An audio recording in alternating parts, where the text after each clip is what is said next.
आणि होती त्याप्रमाणे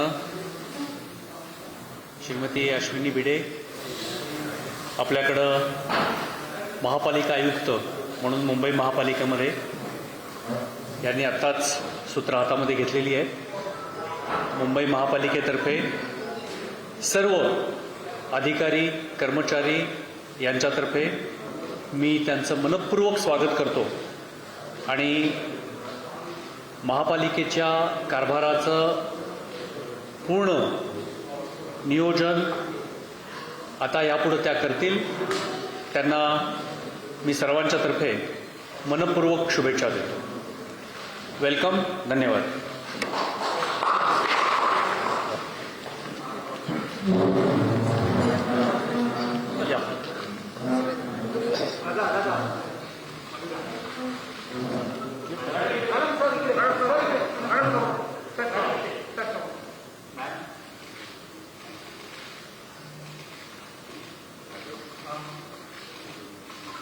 थैंक यू।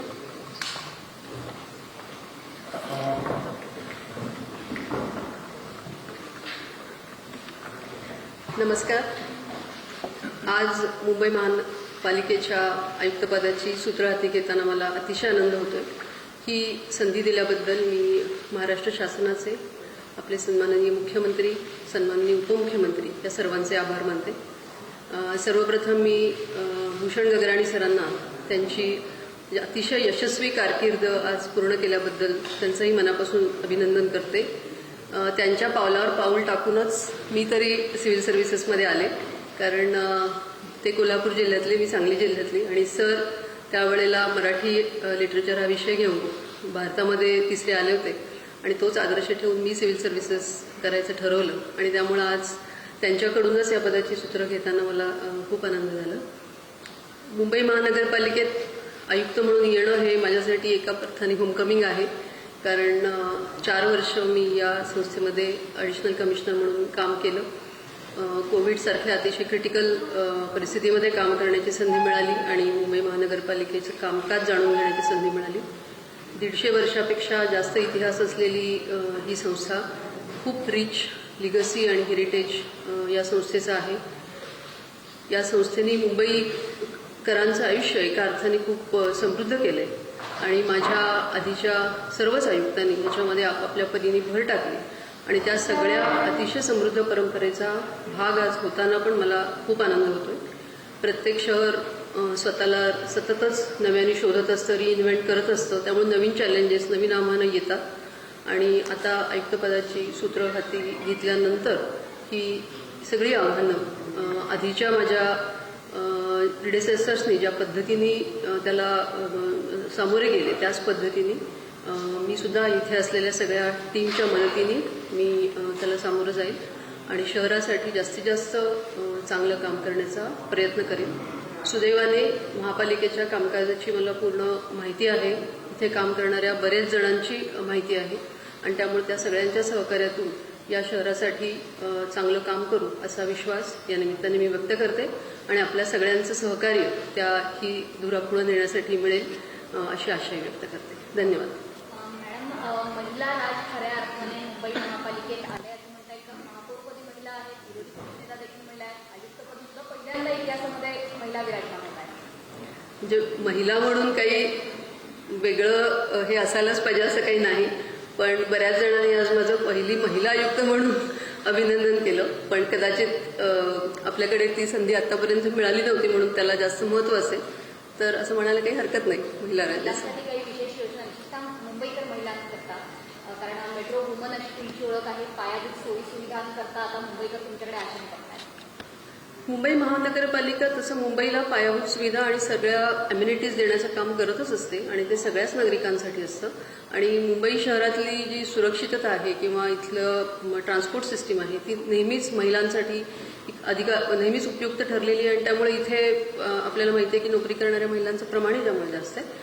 तर हेच त्यांचं जीवनमान अजून जास्तीत जास्त चांगलं करण्यासाठी, ॲक्सेसिबिलिटी वाढवण्यासाठी आणि सेफ्टी वाढवण्यासाठी आम्ही नक्कीच प्रयत्न करू। आधी तुम्ही सर्व कामकाज पाहिलेलं आहे, पण मधल्या काळात लोकप्रतिनिधी नव्हती, आता नवीन लोकप्रतिनिधी सुद्धा आलेले आणि तुम्ही सुद्धा आले, तर पुढचा काळ आणि काय नियोजन असेल ते ठरवलं? शासनामध्ये आपण नेहमीच लोकप्रतिनिधींबरोबर काम करतो. म्हणजे हे क्वचितच असं झालं असेल की इतका दीर्घकाळ आपल्याला प्रशासक म्हणून इथे काम करावं लागलं.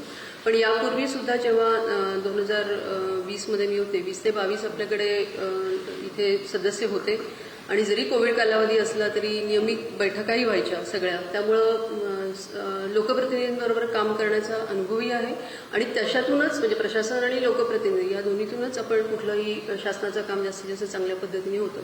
आणि उलट तसं झाल्यामुळे आता खऱ्या अर्थाने मुंबई महानगरपालिका वाटायला लागली आहे.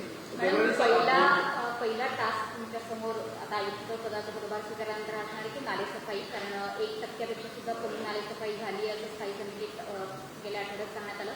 या नालेसफाईच्या कामाचा वेग कसा वाढवता येईल, कारण मुळातच कंत्राटदार आपल्याकडे उशिरा आले. नाही, हे आपण दरवेळेलाच हा मुद्दा येतो आणि दरवेळेला महापालिका चांगले काम करते आणि पावसाळ्याच्या आधी नालेसफाई सुद्धा होते. पण आता प्रत्यक्ष चार्ज घेतला आहे, त्याच्यानंतर याचा आढावा घेऊन जास्तीत जास्त वेगाने काम करण्याचा प्रयत्न करतो. नवे आयुक्त म्हणून मुंबईकरांना खात्री देऊ शकता की मुंबई यंदा सोडणार नाही?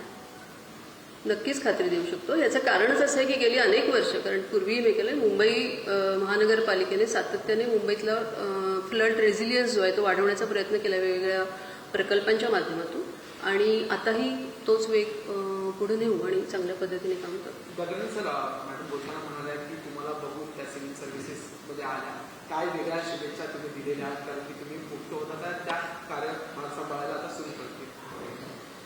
काही टिप्स दिल्या? नाही, शुभेच्छा असतात, वेगळ्या शुभेच्छा काय देणार. मी शुभेच्छा सर्वांकडे दिलेल्या आहेत आणि मला स्वतःला ही संधी शासनाने दिली त्याच्याबद्दल मी शासनाचा ऋणी आहे. महापालिकेचे सर्व अधिकारी कर्मचारी यांनी 2 वर्ष मला सांभाळून घेतलं, त्याच्याबद्दल मी सर्व अधिकारी कर्मचारी जे अत्यंत कार्यक्षम आहेत आणि मुंबई महापालिकेची पताका ही कायम उंचावर ठेवण्यासाठी ते जागरूक असतात.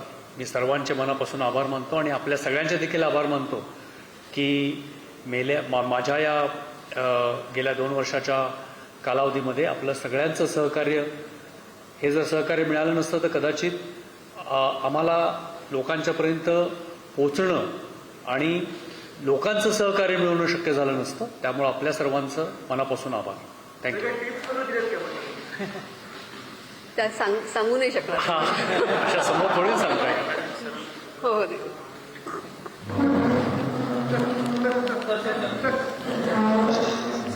तोच ऍक्च्युअली फोटो देताना घेताना इकडचा त्यांच्या